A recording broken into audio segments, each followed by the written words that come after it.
السلام علیکم ورحمۃ اللہ وبرکاتہ۔ میرے پیارے آقا علیہ الصلوۃ والتسلیم کے پیارے دیوانوں، خاتون جنت حضرت فاطمۃ الزہرا رضی اللہ تعالی عنہا کی کنیزوں، تذکرۃ الانبیاء کے درس نمبر 51 میں آپ تمام کا استقبال ہے۔ ہم نے کل تک اللہ کے نبی یعقوب علیہ السلام اور یوسف علیہ السلام کے تعلق سے درس سماعت کیا۔ اللہ رب العزت کا بے پناہ کرم اور احسان کہ خیر و عافیت کے ساتھ تذکرۃ الانبیاء کے 50 درس مکمل ہوئے۔ ابھی بہت سارے انبیاء علیہم السلام کا ذکر آنا باقی ہے، بالخصوص امام الانبیاء جناب محمد رسول اللہ صلی اللہ علیہ وسلم کی سوانح بھی ہمیں اس درس میں سماعت کرنا ہے۔ آپ تمام سے درخواست ہے کہ آپ میں سے جن حضرات نے اب تک ہمارے SDI آڈیو چینل کو سبسکرائب نہیں کیا، وہ ابھی سبسکرائب کر لیں اور آئندہ آنے والے تمام نئے ایپیسوڈز کی نوٹیفیکیشن کے لیے بیل آئیکن پر کلک کرنا ہرگز نہ بھولیں۔ اسی کے ساتھ آپ سے درخواست ہے کہ سبحان اللہ، ماشاء اللہ کے ذریعے کمنٹ بھی کرتے رہیں، لائک بھی کریں اور اپنے دوست احباب کے ساتھ زیادہ سے زیادہ شیئر بھی کریں۔ آئیے درس کا آغاز حسب معمول درود شریف کے ساتھ کرتے ہیں۔ آپ تمام بھی میرے ساتھ مل کر حضور اکرم صلی اللہ علیہ وسلم کی بارگاہ میں درود شریف کا نذرانہ پیش کر لیں۔ الصلاۃ والسلام علیک یا رسول اللہ، الصلاۃ والسلام علیک یا حبیب اللہ، الصلاۃ والسلام علیک یا نبی اللہ، وعلی آلک واصحابک یا نور اللہ صلی اللہ تعالی علیہ وسلم۔ آج سے انشاءاللہ ہم درس سنیں گے اللہ کے نبی حضرت ہود علیہ السلام کے تعلق سے۔ حضرت ہود علیہ السلام عاد قبیلہ میں سے ہیں۔ اسی قبیلہ کو عاد اولا کہا گیا ہے، اور عاد ثانیہ حضرت صالح علیہ السلام کی قوم کو کہا جاتا ہے، جو قوم سمود کے نام سے زیادہ مشہور ہے۔ حضرت نوح علیہ السلام کی اولاد میں سے ایک شخص کا نام عاد تھا، اس کی طرف منسوب ہونے والی قوم کو عاد کہا گیا ہے۔ عاد کا نسب یہ ہے: عاد بن اوس بن ارم بن سام بن نوح۔ حضرت ہود علیہ السلام کا نسب یہ ہے: ہود بن عبداللہ بن رباح بن خلود بن عاد۔ اسی وجہ سے اللہ تعالیٰ نے فرمایا، ہم نے قوم عاد کی طرف ان کے ہم قوم ہود کو بھیجا۔ یہاں کئی ترجمہ کرنے والوں نے اخاہیم کا ترجمہ ان کا بھائی کیا ہے، جو سراسر غلط ہے۔ پوری قوم کے افراد آپ کے حقیقی بھائی نہیں تھے، اور اللہ تعالیٰ کا نبی کفار کا دینی بھائی بھی نہیں ہو سکتا۔ آپ علیہ السلام صرف ان کی قوم کے ایک فرد تھے، اسی وجہ سے آپ کو اعلیٰ کہا گیا۔ حضرت مولانا احمد رضا خان فاضل بریلوی نے ترجمہ ہم قوم کیا ہے، اور یہی علامہ رازی رحمۃ اللہ تعالی علیہ کی تحقیق ہے۔ حضرت ہود علیہ السلام کو عاد کا ہم قوم اور صالح علیہ السلام کو سمود کا ہم قوم کہہ کر کفار مکہ کا رد کیا، جو یہ کہتے تھے کہ محمد ہماری ہی قوم سے ہو کر نبی کیسے بن گئے۔ رب تعالیٰ نے فرمایا، قوم عاد سے ہود علیہ السلام تھے، لیکن ان کے نبی تھے۔ سمود کی قوم سے صالح علیہ السلام تھے، لیکن ان کے نبی تھے۔ حضرت ہود علیہ السلام کی آمد و رفت۔ حضرت ہود علیہ السلام نوح علیہ السلام سے 800 سال بعد تشریف لائے، اور 464 سال اس دنیا میں ظاہری حیات میں رہے، اور پھر اس دنیا فانی سے رحلت فرمائی اور حیات جاویدانی حاصل کی۔ حضرت ہود علیہ السلام نے قوم کو کیا تبلیغ فرمائی؟ کہا، اے میری قوم، اللہ کی بندگی کرو، اس کے سوا تمہارا کوئی معبود نہیں، تو کیا تمہیں ڈر نہیں؟ آپ علیہ السلام نے فرمایا، کیا تمہیں ڈر نہیں؟ یعنی آپ نے ان کے ڈرنے کو بعید سمجھا اور گویا یہ کہا کہ تم ڈرتے ہی نہیں ہو۔ حضرت نوح علیہ السلام کی قوم کو عذاب دیا جا چکا ہے جس کا تمہیں علم ہے۔ اگر تمہیں کچھ اللہ تعالیٰ کے عذاب کا ڈر اور خوف ہوتا تو ضرور تم اللہ تعالیٰ پر ایمان لے آتے، بت پرستی کی حماقت نہ کرتے۔ کہا اے میری قوم، اللہ کی عبادت کرو، اس کے سوا کوئی معبود نہیں، صرف افطرا باندھنے والے ہو۔ اے قوم، میں اس پر تم سے کوئی اجرت نہیں مانگتا، میرا اجر تو اسی کے ذمے ہے جس نے مجھے پیدا کیا۔ تو کیا تمہیں عقل نہیں؟ اور میری قوم، اپنے رب سے معافی چاہو، پھر اس کی طرف رجوع کرو، تم پر زور کی بارش برسائے گا، اس سے زیادہ دے گا، اور جرم کرتے ہوئے روگردانی نہ کرو۔ حضرت ہود علیہ السلام کی قوم بت پرست تھی، خصوصاً ان کے 3 بڑے بت تھے جن کو وہ اپنے بڑے معبود سمجھتے تھے۔ ان بتوں کا نام صدا، سمود اور حبا تھے۔ حضرت ہود علیہ السلام کی قوم امان اور حضر موت کے درمیان پھیلی ہوئی تھی۔ یہ ایک ریگستانی وادی تھی جس کا ذکر قرآن پاک میں اس طرح بیان کیا گیا ہے۔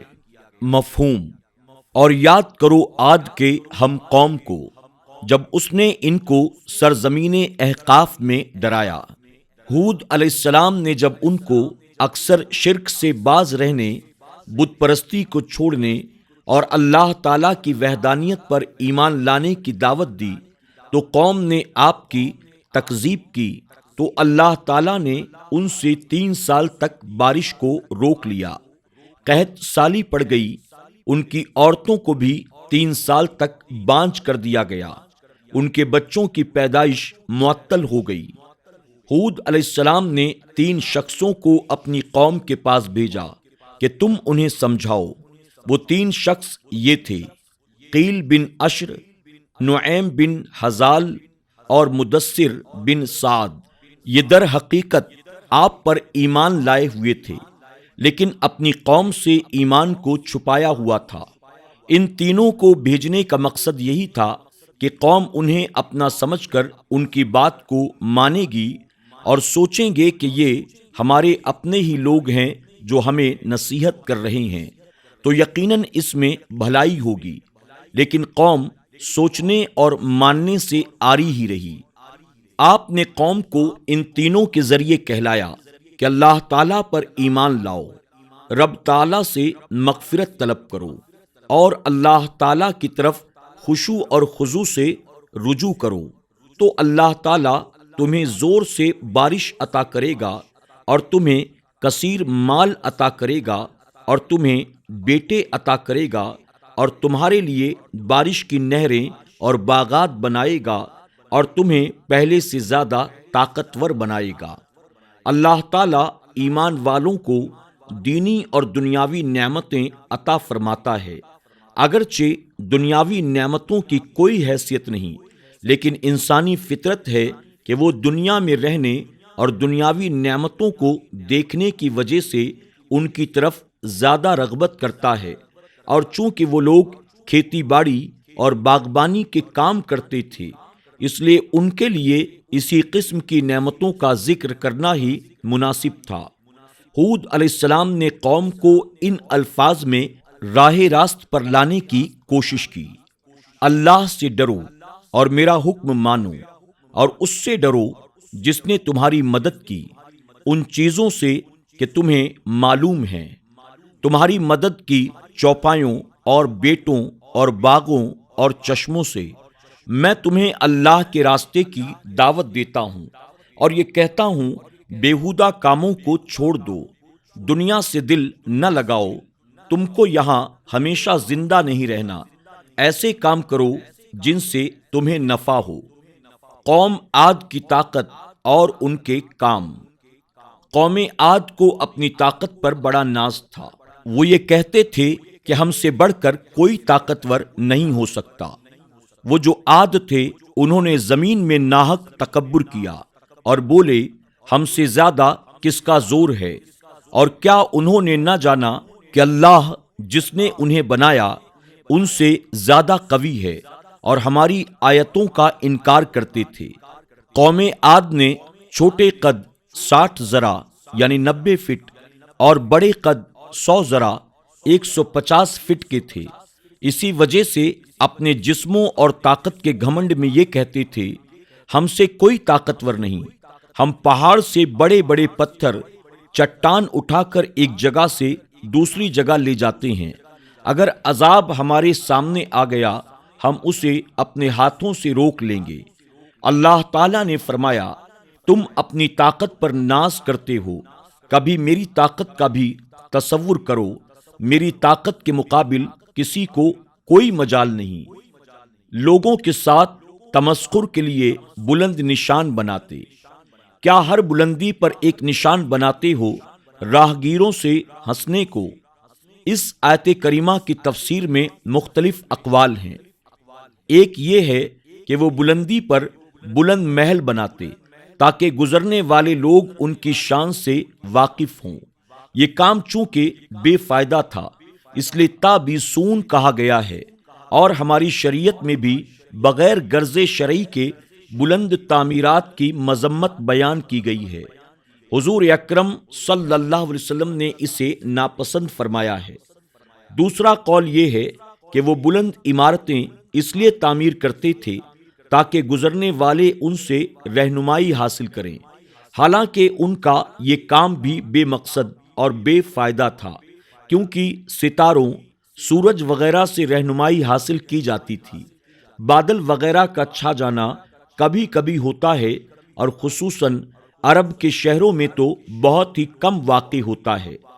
تیسرا قول یہ ہے کہ بلند برج بناتے تاکہ کبوتروں کے ساتھ کھیل میں مشغول ہو سکیں، یعنی وہ کبوتر بازی کے لیے عبث طور پر بلند برج تعمیر کرتے۔ چوتھا قول یہ ہے کہ وہ پہاڑ میں راستہ و مکان تعمیر کرتے تھے تاکہ چنگی حاصل کر سکیں۔ پانچواں قول یہ ہے کہ بلند مقامات پر بلند عمارتیں تعمیر کرتے تھے تاکہ وہ راستے سے گزرنے والوں سے مزاح کر سکیں، ان کا تمسخر اڑا سکیں۔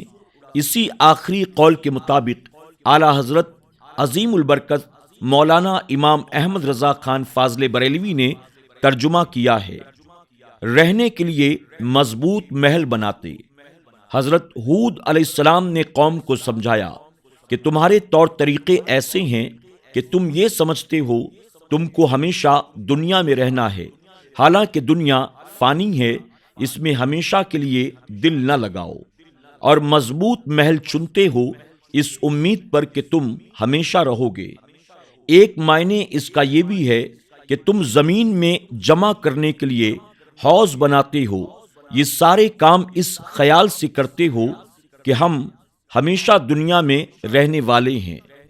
دوسرے لوگوں پر ظلم کرتے، اور جب کسی پر گرفت کرتے تو بڑی بے دردی سے گرفت کرتے ہو۔ وہ جب کسی پر گرفت کرتے تو اسے کوڑے مارتے اور تلوار سے ضرب لگاتے، یا ظالموں کو ان پر مسلط کرتے جنہیں کچھ رحم نہ آتا اور ادب سکھانے کا ارادہ بھی نہیں ہوتا تھا اور اچھے انجام کی طرف بھی نظر نہیں ہوتی تھی۔ ان افعال قبیحہ پر حضرت ہود علیہ السلام نے قوم کی مذمت کی۔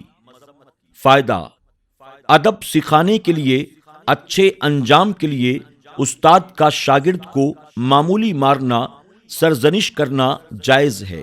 شیخ سعدی فرماتے ہیں، استاد کی مار ماں باپ کے پیار سے بہتر ہے، لیکن قوم کے بچوں کو اپنے بچوں جیسا سمجھیں۔ یہ خیال کریں کہ میں اپنے بچوں کو کتنی سرزنش کرتا ہوں، کئی گھنٹے طلبہ کو کان پکڑ کر مرغا بنا دینا، اتنا شدید مارنا کہ زخمی کر دینا، سوٹیوں سے شدید ضرب لگانا، کئی گھنٹے کلاس میں کھڑا کر دینا، بیہودہ گالی نکالنا استاد کی شان کے لائق نہیں۔ ایسے افعال صرف طلبہ کو مدارس سے بھگانے اور دین سے متنفر کرنے اور استاد کے ادب اور احترام سے دور کرنے کے لیے کیے جاتے ہیں۔ ایسے اساتذہ کو طلبہ کساب، کمینہ جیسے القاب دیتے ہیں، جن کو راقم نے اپنے کانوں سے سنا ہے۔ ایسا بیہودہ استاد 1000 میں ایک ہی ہوتا ہے، لیکن وہ تمام اساتذہ کی بدنامی کا سبب بنتا ہے، اور دین کے باغی اس ایک شخص کی وجہ سے دینی مدارس کو خرکار کیمپ کہتے ہیں، حالانکہ اس قسم کے استاد اسکولوں میں بھی کوئی نہ کوئی پائے جاتے ہیں، بلکہ بنسبت دینی مدارس کے اسکولوں میں اس قسم کے ظالم زیادہ ہوتے ہیں۔ میرے پیارے آقا علیہ الصلوۃ والتسلیم کے پیارے دیوانوں، خاتون جنت حضرت فاطمہ الزہرا رضی اللہ تعالی عنہا کی کنیزوں، آج کے درس میں بس اتنا ہی۔ انشاءاللہ مزید اس کے تعلق سے ہم کل کے درس میں سماعت کریں گے۔ تب تک کے لیے ہمیں اجازت دیں، اپنا خیال رکھیں اور اپنی دعاؤں میں ہمیں ضرور یاد رکھیں۔ السلام علیکم ورحمۃ اللہ وبرکاتہ۔